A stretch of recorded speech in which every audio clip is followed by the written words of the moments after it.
Ito na yung aking mini backyard piggery. Malalaki na sila.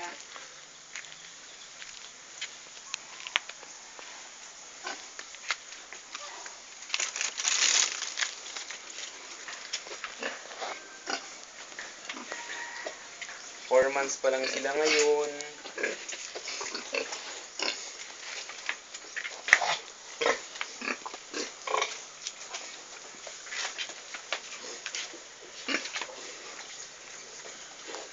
Ginanganak sila February 24,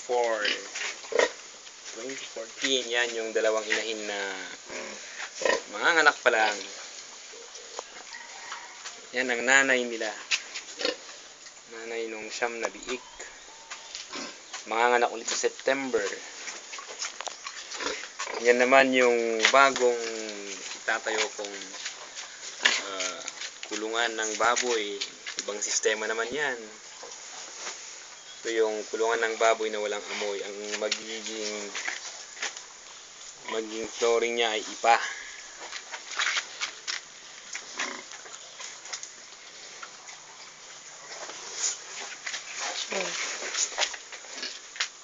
Next video ulit.